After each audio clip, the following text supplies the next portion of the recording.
നിഫ്റ്റിയിൽ കഴിഞ്ഞ ദിവസം നമ്മൾ കണ്ടു വലിയൊരു ഫോളിന് ശേഷം കഴിഞ്ഞ ദിവസം മാർക്കറ്റ് ഒന്ന് അപ്സൈഡ് സഞ്ചരിച്ചു.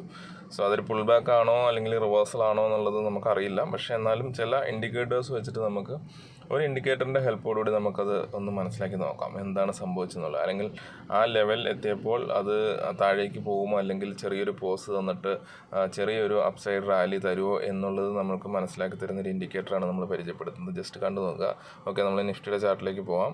നിഫ്റ്റിയുടെ ചാർട്ടിൽ നമ്മൾ ഹയർ ടൈം ഫ്രെയിം, അതായത് മന്ത്ലി ചാർട്ടിൽ നോക്കുകയാണെങ്കിൽ ഏകദേശം ഈ ഒരു ലെവൽ, അതായത് 22,000 ആ സോൺ അല്ലേ, 22,100 22,000 ഇടയിൽ വരുന്ന ആ സോണാണ് മന്ത്ലിയിൽ ഒരു മേജർ സപ്പോർട്ടായിട്ട് നിൽക്കുന്നത്. സോ നമുക്ക് അവിടെ വരുമ്പോൾ മാർക്കറ്റിന് എന്ത് സംഭവിക്കും എന്നുള്ളതിനൊരു ഹിൻഡ് തരുന്ന ഒരു ഇൻഡിക്കേറ്റർ എന്ന് പറയുന്നത് നമ്മളെ സംബന്ധിച്ച് നമുക്ക് നോക്കാം. RSI. ഓക്കെ, സോ നിങ്ങൾ RSI റൺ ചെയ്ത് നോക്കുക. മന്ത്ലിയിൽ മൊമെൻറ്റം ഇൻഡിക്കേറ്ററാണ്. ഓക്കെ, സോ RSI അവിടെ എന്താ സംഭവിച്ചിരിക്കുന്നത് നമ്മൾ ജസ്റ്റ് ഓവർ സോൾഡ് അല്ലെങ്കിൽ ഓവർ ബോട്ട് എന്നുള്ള രീതിയിലല്ല RSIനെ ഇവിടെ നമ്മൾ യൂസ് ചെയ്യുന്നത്. ഇപ്പോൾ നിങ്ങൾ ശ്രദ്ധിച്ച് നോക്കുക. നമ്മൾ RSIനെ നോക്കുമ്പോഴത്തേക്കും നമുക്ക് ഒരു ഡൈവർജൻസ് കാണാൻ സാധിക്കും. കണ്ടില്ലേ? സോ ഈ ഒരു, അതായത് ഫസ്റ്റ് ചാർട്ടിൽ ഈ ഒരു ഭാഗത്തെ ലോ അടിച്ചപ്പോഴത്തേക്കും RSI നോക്കുക. RSI എവിടെയായിരുന്നു നോക്കുക? 26.33 ആയിരുന്നു നെഗറ്റീവ് അല്ലേ.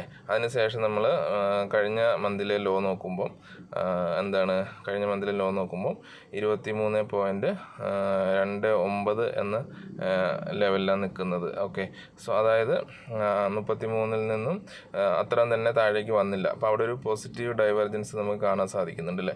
സോ അത് തന്നെ ഒരു സൂചനയാണ് മാർക്കറ്റ് ഫർദറായിട്ട് ഫോളോ ചെയ്യാൻ സാധ്യത കുറവാണെന്നുള്ളത്. പക്ഷേ ഇന്ന് നമുക്ക് എന്താണ് മാർക്കറ്റിൻ്റെ സിറ്റുവേഷൻ അറിയാൻ പറ്റില്ല. കാരണം ഇപ്പോഴും ഗ്ലോബൽ ഇവൻ്റൊക്കെ നടക്കുന്നതിൻ്റെ ഒരു പശ്ചാത്തലത്തിൽ മാർക്കറ്റ് എങ്ങനെ